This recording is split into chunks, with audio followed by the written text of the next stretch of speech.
രജിഷ പണ്ട് പറഞ്ഞു കേട്ടിട്ടുള്ള കാര്യമാണ്. എനിക്ക് ഐറ്റം ഡാൻസ് കളിക്കാൻ വലിയ ഇഷ്ടമല്ലാത്ത ഒരാളാണ്. എല്ലാരും കേട്ടല്ലോ, ഈ നിൽക്കുന്ന ഹരി എങ്ങനെ ഇടയും നേരത്തെ കാറ്റാണു നീ.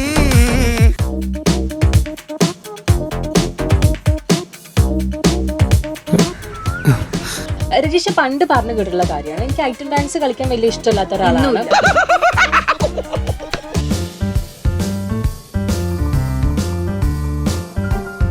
കൊതിയിൽ വന്നെരിവും പുളിയുമുള്ളൊരൈറ്റമാ.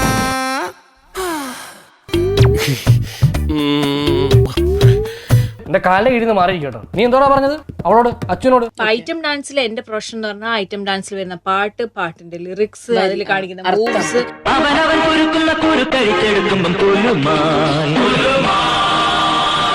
അല്ല, അത് എനിക്കറിയാം. ആദ്യം അല്പ അസൗകര്യം കാണും, പിന്നെ അത് ശീലമായിക്കോളും. അതിൽ കാണിക്കുന്ന മൂവ്സ്, വെച്ചിരിക്കുന്ന ക്യാമറ ആംഗിൾസ്, പോയിരിക്കുന്ന സൂം ഔട്ട്, വയറ്, കൈ, ഞാൻ പറഞ്ഞ മനസ്സിലായില്ലേ?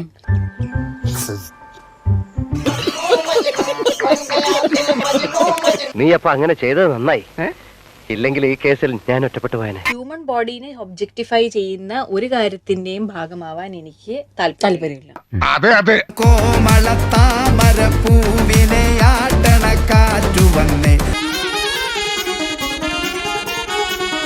എന്താ പറയീസ, എന്റെ ഗതി ഇങ്ങനെയായി. ഇനിയിപ്പോ നിന്റെയൊക്കെ ഗതി എന്താവുന്നോ എങ്ങനെയാവുന്നോ ആർക്കറിയാം. ബാക്കി നിൽക്കുന്ന ആൾക്കാർ ചെയ്യുന്ന ആക്ഷൻസ് എന്തൊക്കെയാണ്, പാട്ടിൽ വരുന്ന വേർഡ്സ് എന്തൊക്കെയാണ്.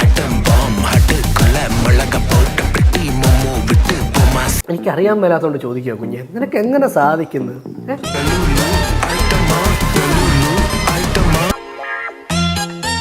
തെറ്റുപറ്റിയത് എനിക്കാണ്. ഞാൻ അങ്ങനെയൊന്നും ചെയ്യാൻ പാടില്ലായിരുന്നു.